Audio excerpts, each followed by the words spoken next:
নমস্কার বন্ধুরা, বিপি অ্যাস্ট্রোটিপে আপনাদের প্রত্যেককে অনেক স্বাগত জানাই। মকর রাশি লগ্নের জাতক জাতিকাদের জন্য মে 2025 গোটা মাসটি কেমন যাবে তার একটা ওভারঅল আইডিয়া আপনারা এই ভিডিওর মাধ্যমে পাবেন।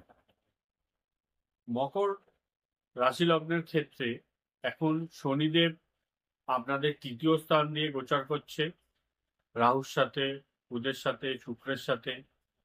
তো তৃতীয় স্থানে শনিদেবের এই পজিশন আপনাদের জন্য প্রেজেন্টলি খুব একটা কিন্তু পজিটিভ নয়। মকর রাশি মানুষরা 7:30 থেকে বেরিয়ে গেছেন।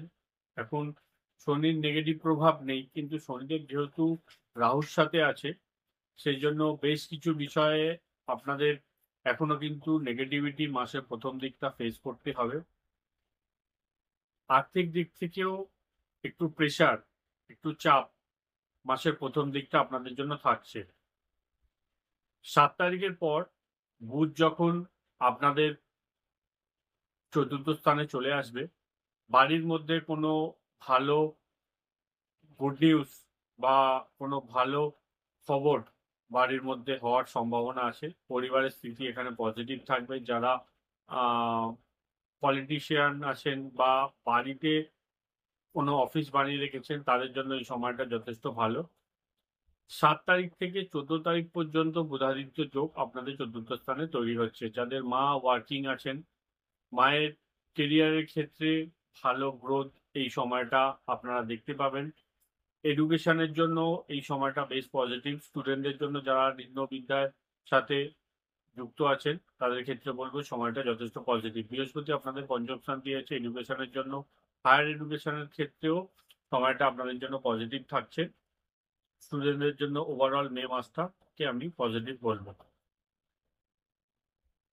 সন্তানের কথা বললে, সন্তানের জন্য সময় এখন আপনাদের পজিটিভ চলছে, যদিও অপরচুনিটিসের ক্ষেত্রে একটু বাধাবিঘ্ন আসতে পারে। যতটা আসার কথা ততটা আসবে না, যেহেতু আপনাদের পঞ্চমপতি শুক্র উচ্চ অবস্থায় থাকার পরেও শনির সাথে রাহুর সাথে থাকার জন্য কিছু ক্ষেত্রে একটু বাধাবিঘ্ন অপরচুনিটিসের অভাব কিন্তু আপনারা লক্ষ্য করবেন। কতদিন পর্যন্ত? যতদিন পর্যন্ত না বৃহস্পতির ট্রানজিট হচ্ছে। বৃহস্পতি 6 হাউসে চলে আসলে এইসব সমস্যাগুলো আপনারা দেখবেন যে কেটে যাচ্ছে এবং পজিটিভিটি আস্তে আস্তে বা অপরচুনিটিসের দিক থেকেও নতুন সুযোগ আপনারা পাবেন। কর্মের কথা বললে, কর্মক্ষেত্রে কিছু সমস্যা মকর রাশি লগ্নে জাতক জাতিকাদের চলছে, তবে ভাগ্যের সাপোর্ট বা হায়ার অথরিটির সাপোর্টের জন্য আপনারা কিন্তু বেরিয়ে যেতেও সক্ষম হবেন। একটু এফার্ট, পরিশ্রম আপনাদের বেশি করতে হচ্ছে। বাকি অন্যান্য দিক থেকে সময়টা আমি পজিটিভ বলবো।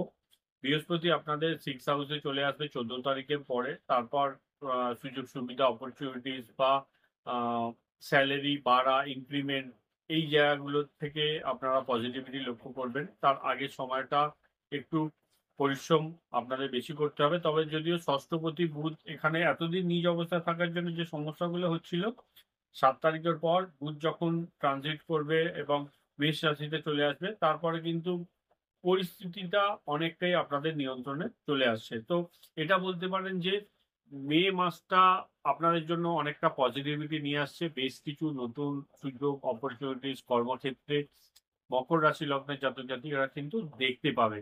তো এটা বলতে পারেন যে কেরিয়ারের দিক থেকে মাসটা পজিটিভ। ব্যবসা বাণিজ্যের ক্ষেত্রে একটু কম্পিটিশন ইত্যাদি বাড়তে পারে। পরিশ্রম, হার্ডওয়ার্ক বেশি করতে হবে বা এটা কিছু খরচের জায়গাও ব্যবসা বাণিজ্যের ক্ষেত্রে এখানে তৈরি হচ্ছে। সপ্তম স্থানে আপনাদের নীচ মঙ্গল গোচর করছে। তো ব্যবসা বাণিজ্যের ক্ষেত্রে খরচ একটু বেশি থাকবে, পরিশ্রম বেশি করতে হবে। তারপরে মনের মতো রেজাল্ট কিছু ক্ষেত্রে আপনারা কিন্তু পাচ্ছেন না। তো ব্যবসা বাণিজ্যের ক্ষেত্রে মাসটা অতটাও পজিটিভ নয়। চাকরি বা প্রফেশনের ক্ষেত্রে মাসটাকে আমি পজিটিভ বলবো।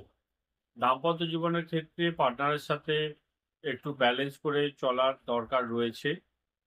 আম, আপনাদের কোনো শুভ গ্রহের দৃষ্টি সপ্তম স্থানে পড়ছে না এবং মঙ্গল আপনাদের সপ্তম স্থান দিয়ে নিজ অবস্থায় গোচর করছে। 18 তারিখের পর রাহু যখন আপনাদের অষ্টম স্থানে চলে আসবে, তখন মঙ্গলের সাথে কিন্তু 6-8-এর একটা কানেকশনও তৈরি হচ্ছে। সেক্ষেত্রে পার্টনারের সাথে একটু বুঝে শুনে আপনাদেরকে চলতে হবে।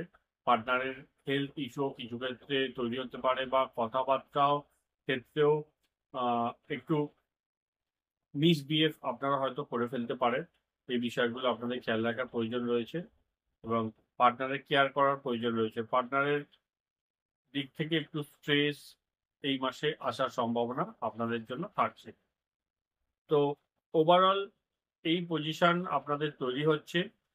আর্থিক দিক থেকে মাসের প্রথম দিকে একটু চাপ থাকলেও রাহু ট্রানজিট যখন আপনাদের দ্বিতীয় স্থানে হয়ে যাবে এবং বৃহস্পতি ট্রানজিট যখন আপনাদের ষষ্ঠ স্থানে হয়ে যাবে, তারপর কিন্তু কামানোর নতুন সুযোগ আর্থিক দিক থেকে আপনারা পাবেন।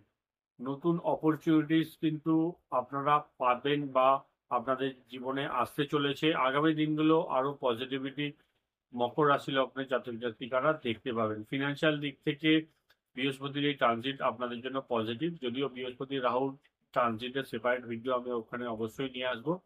এই মাস থেকেই এন্ডের 18 তারিখের পর থেকে আপনারা কিন্তু আর্থিক দিক থেকে ভালো সুযোগ সুবিধা পেতে চলেছে। তো বন্ধুরা, এই ছিল মকর রাশি লগ্নের জাতক জাতিকাদের জন্য ওভারঅল মে মাসের একটা আইডিয়া। ভিডিওটি যদি ভালো লাগে একটু লাইক করে দেবেন, এবং আপনারা আপনাদের মতামত আমাদেরকে কমেন্টের মাধ্যমে জানাতে পারেন। ধন্যবাদ।